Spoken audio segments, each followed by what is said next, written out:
Assalamualaikum warahmatullahi wabarakatuh. Berjumpa lagi dalam pembelajaran kita terkait dengan kecerdasan buatan. Pada kesempatan ini kita akan belajar pokok bahasan kita ada dua.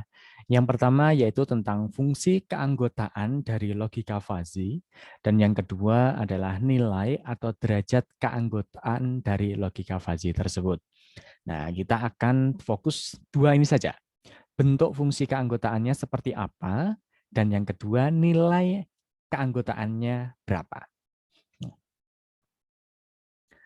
Oke, ketika kita berbicara tentang fungsi keanggotaan ya, logika fuzzy atau yang terkenal dengan istilah membership function ya, merupakan suatu fungsi atau kurva yang menunjukkan pemetaan titik-titik input data ke dalam nilai keanggotaannya atau derajat keanggotaan, di mana interval nilainya antara 0 hingga 1.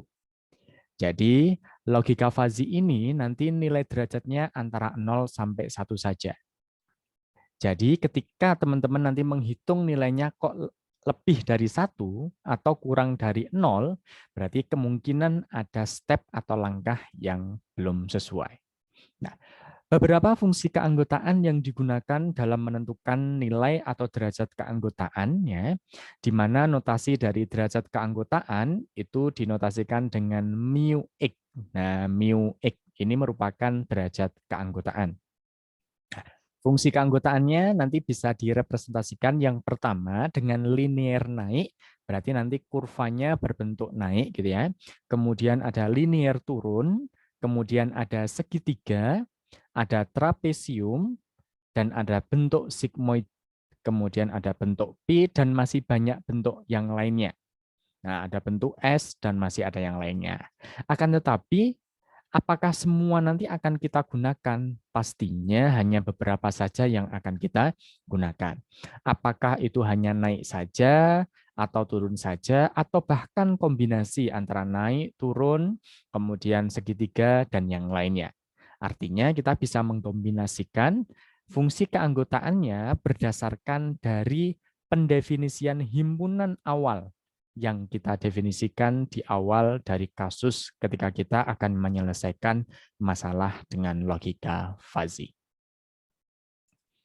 Yang pertama, ketika kita belajar fungsi keanggotaan linear naik. Nah, di sini maka kurvanya akan posisinya naik. Di mana kalau kita berbicara dia naik, maka gradiennya dia positif gitu ya. Nilai ambang batas terbawah adalah A, kemudian maksimumnya B gitu ya.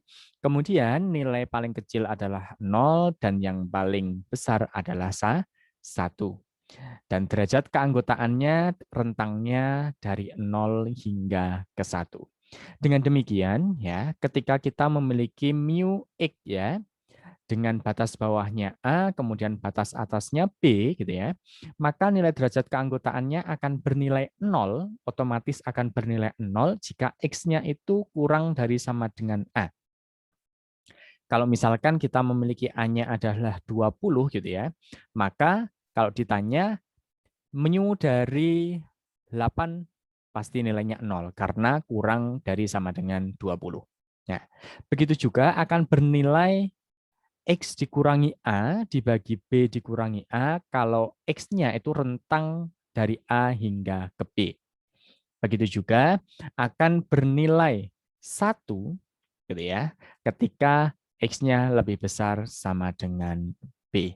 Nah, berarti ada 3 kemungkinan ya, akan bernilai 0, atau dia bernilai 1, atau bernilai antara 0 hingga 1, kita bisa mencarinya dengan X dikurangi A dibagi B dikurangi A. X-nya sesuai dengan yang ditanyakan. Kalau misalkan ditanya mu 12 gitu ya, maka nanti 12 dikurangi batas bawahnya berapa, dibagi batas atas dikurangi batas bawah. Itu kalau kita berbicara linear naik. Nah, selain linear naik, ternyata juga ada linear turun. Artinya nilainya akan berkisar dari 1 hingga dia akan turun hingga ke 0. gitu ya. Dengan batas bawahnya adalah A dan batas atasnya juga B. Di mana dia akan bernilai 0 kalau X-nya lebih besar sama dengan B, dan akan bernilai B dikurangi X dibagi B dikurangi A kalau X-nya rentang antara A dengan B, gitu ya, dan akan bernilai 1 jika X-nya kurang dari sama dengan A. Nah, perbedaannya adalah di sini antara linear naik sama linear turun ya. Kalau linear naik tadi akan bernilai 0 kalau X-nya kan kurang dari sama dengan A, gitu kan ya. Nah, kalau di sini kalau linear turun akan bernilai 1 jika X kurang dari sama dengan A.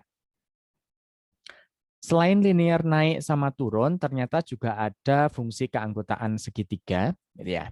Nah, fungsi keanggotaan segitiga ini ya sama nilai rentangnya antara 0 sampai 1 juga, akan tetapi batas-batas nilainya ada A, B sama C, gitu ya. Maka mu X A, B, C ya akan bernilai 0 kalau X-nya kurang dari sama dengan A atau X-nya lebih besar sama dengan C. Jadi akan bernilai 0 kalau kurang dari A atau kurang dari atau lebih besar dari C. Dan akan bernilai X dikurangi A dibagi B dikurangi A, berarti ini kan linear naik ya. Ketika rentangnya X lebih besar sama dengan A, kurang dari sama dengan B. Dan akan bernilai 1 kalau X sama dengan B pas gitu ya. X sama dengan B maka akan bernilai 1. Dan akan bernilai B dikurangi X dibagi C dikurangi B kalau X-nya lebih besar sama dengan B kurang dari sama dengan C. Berarti ini seolah-olah kombinasi ya antara naik sama turun. Nah, selain segitiga ternyata juga ada fungsi keanggotaan bentuk trapesium. Di mana kalau kita berbicara trapesium ya, maka ini hampir mirip juga seperti segitiga, akan tetapi berbeda ketika dia bernilai 1. Ya.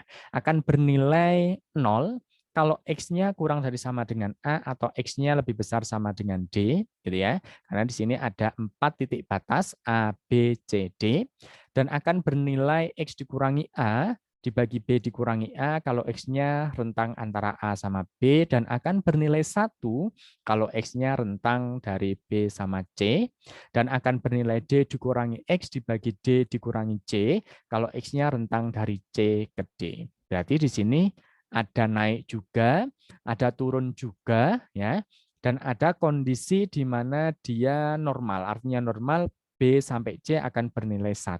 Hampir seperti segitiga juga ya. Akan tetapi nilai satunya kalau di segitiga ketika dia sama dengan B pas, tapi kalau di sini rentang antara B dengan C. Selain trapesium ternyata juga ada fungsi keanggotaan bentuk sigmoid. Di mana kalau bentuk sigmoid di sini ya seperti S di sini ya, seperti huruf S ya. Ada 3 batasan nilai, ada A, B, sama C gitu ya.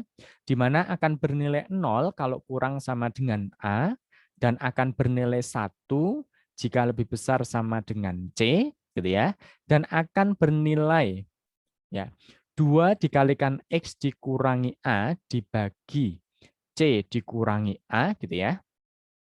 Kuadrat ya. Kalau rentangnya adalah A sama B. Kemudian akan bernilai 1 dikurangi 2 gitu ya, dikalikan C dikurangi X dibagi C dikurangi A kuadrat kalau rentangnya dari B hingga ke C.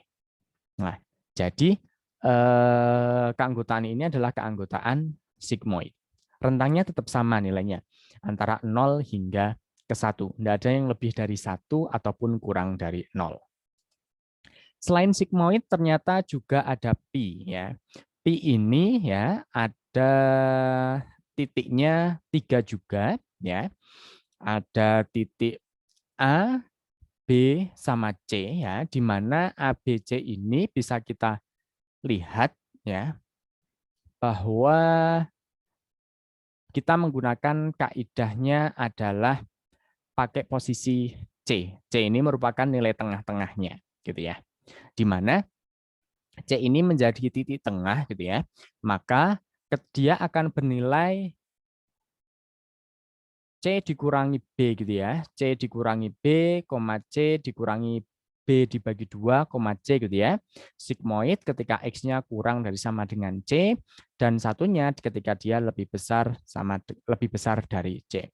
Akan tapi ini jarang sekali ya ketika kita menggunakan fungsi keanggotaan pi. Yang biasanya sering adalah fungsi naik, turun, ya, segitiga, trapesium, bahkan sigmoid juga kemungkinan, tapi jarang juga. Nah, sekarang contoh. Ketika kita diminta untuk menentukan nilai derajat keanggotaan atau mu ya, jika diketahui kurva keanggotaan dari temperatur suhu berikut. Nah, temperatur di sini merupakan variabelnya gitu ya. Maka variabelnya berupa temperatur dan himpunannya adalah panas. Dan A-nya itu adalah 25, batas bawahnya 25, batas atasnya 35. Gitu ya. Maka derajat keanggotaan panas ya untuk nilai 28. X-nya itu kita ganti 28. Artinya ketika kita diminta kalau X-nya saya ganti 28, maka derajat keanggotaan panasnya berapa sih nilainya kan gitu. Karena ini kan bentuknya naik, maka X dikurangi A dibagi B dikurangi A. X-nya 28 dikurangi 25 dibagi 35 dikurangi 25 sama dengan 0,3. Nah, kalau ditanyanya mu panas untuk nilainya 33 gitu ya. Nah, 33 di sini adalah X dikurangi A dibagi B dikurangi A juga, kita dapatkan nilainya 0,8. Nah, di sini derajat keanggotaannya untuk mu panas 28 itu 0,3. Nah, 20 derajat itu bisa kita katakan temperaturnya panas ya, tapi nilainya hanya 0,3. Artinya sama-sama boleh kita katakan panas, tapi nilainya masih relatif kecil karena 0,3. Berbeda ketika 33, karena kalau 33 ya, untuk menuju ke 35, dia sudah bisa kita katakan panas juga, tapi derajat nilainya lebih banyak, yaitu 0,8. Jadi yang membedakan dengan kaidah logika tegas itu adalah di sini. Ya. Kalau kita berbicara 35 itu panas ya, maka selain 35 artinya kurang dari 35 maka dia tidak panas kan gitu. Nah, tapi kalau pakai logika Fuzzy, kurang dari 35 pun juga bisa dikatakan dengan panas, akan tetapi nilai derajat keanggotaannya yang berbeda. Dan kalau 35 maka nilainya 1, 36 nilainya 1 dan seterusnya. Dan 17 pun bisa dikatakan dengan panas juga. Derajat keanggotaan panas untuk 17 sama dengan 0. Artinya kita bisa merepresentasikan ya bahwa sembarang nilai berapapun ya untuk himpunan panas itu sebenarnya bisa. Yang membedakan adalah seberapa besar nilai dari derajat keanggotaannya. Contoh yang lain. Nah, ketika diminta untuk menentukan temperatur ya, suhu ya, di sini menjadi variabelnya dan himpunannya adalah dingin dan kurvanya turun gitu ya. Batas bawahnya ada 15, batas atasnya 30. Nah, maka tentukan nilai dari mu 28, mu 33 dan mu 17. Nah, kalau kita lihat 28 itu harusnya ya, padahal dingin bisa dikatakan dingin itu kan kalau kurang dari 15. Kalau lebih dari 15 kan artinya sudah tidak dingin gitu. Tapi mu 28 masih bisa kita katakan dengan dingin, akan tetapi derajat nilainya itu kecil, yaitu adalah 0,13. Dan ketika 33 gitu ya, itu bisa kita kenakan dingin juga ya, tapi nilainya 0 ya. Dan mu dingin untuk 17 itu nilainya adalah 0,86. Artinya ketika nilai X-nya itu berdekatan dengan 15 gitu ya, maka akan lebih besar juga nilai derajat keanggotaannya. Maka kalau semakin dia turun ya, maka nilainya juga akan menjadi 0 atau mendekati 0. Nah, untuk lebih memahami lagi, ketika ditanya ya, temperatur suhu dengan derajat keanggotaannya fungsinya berupa segitiga gitu ya. Nah, tentukan mu 28, mu 33 dan mu 17. Dengan kondisinya dia normal. Apakah 28 ini bisa dikatakan temperaturnya normal gitu maksudnya? Apakah mu 33 itu bisa dikatakan normal? Apakah mu 17 juga bisa dikatakan normal? Bisa saja, akan tetapi nilainya derajat keanggotaannya itulah yang berbeda. Dan di sini kita menggunakan kaidah namanya yaitu adalah kaidah fungsi keanggotaan berbentuk segitiga. Jadi kalau 28 gitu ya, maka 28 maka dia akan mengikuti seperti fungsi keanggotaan turun ya. Kalau 33 maka juga mirip juga ya dengan fungsi keanggotaan turun, tapi kalau 17 maka dia seperti dengan fungsi keanggotaan linear naik. Sedangkan di sini ya temperaturnya suhu dikatakan normal, tapi kita memandangnya dengan fungsi keanggotaan berbentuk trapesium. Maka berapa derajat keanggotaan normal untuk 28, derajat keanggotaan normal 33, dan derajat keanggotaan normal untuk 17. Nah, ini bisa kita tentukan juga. Ini sebagai latihan ya. Nah, ini istilahnya adalah seperti bahu, artinya di sini ada kombinasi banyak ya, ada beberapa fungsi keanggotaan yang kita kombinasikan. Yang pertama yaitu ada turun, ada segitiga, ada naik. Nah, maka kita mengkombinasikan 3 fungsi keanggotaan sekaligus. Ketika ditanya mu 28 berapa? mu 30 berapa? mu 33 berapa? mu 17 berapa? Nah, itu bisa kita perhatikan. Dan bisa kita pandang bagaimana cara menghitungnya. Berarti kita bisa menggunakan, kalau tepat ketika waktu itu turun gitu ya, maka kita menggunakan fungsi keanggotaan turun. Kalau segitiga berarti fungsi keanggotaan segitiga. Ketika naik berarti menggunakan fungsi keanggotaan naik. Nah, ini kita menggunakan kaidah sigmoid ya, mirip sigmoid kalau di sini ya. Nah, jika diketahui kurva keanggotaan variabelnya umur gitu ya. Kalau tua seperti apa, kalau muda bagaimana. Nah, itu bisa kita kembangkan. Tapi di sini kita bisa melihat ya, kalau tua gitu ya. Kalau tua itu ya mu 28 berarti nilainya 0 kan ya. 33 0 juga. Mu 17 0 juga karena dia kurang dari 35 kan gitu. Akan tetapi ketika dia muda ya 28 maka dia akan bernilai 28. Berarti kita menggunakan kaidah sigmoid. Kemudian kalau 33 berarti juga masih sigmoid, 17 juga menggunakan kaidah sigmoid. Artinya kita bisa menentukan setiap derajat keanggotaan yang ada berdasarkan dari fungsi keanggotaan yang sudah kita definisikan dari awal. Dan fungsi keanggotaan ini berdasarkan dari himpunan yang kita definisikan dari kasus yang akan diselesaikan. Terima kasih. Semoga bermanfaat terkait dengan fungsi keanggotaan fuzzy. Wassalamualaikum warahmatullahi wabarakatuh.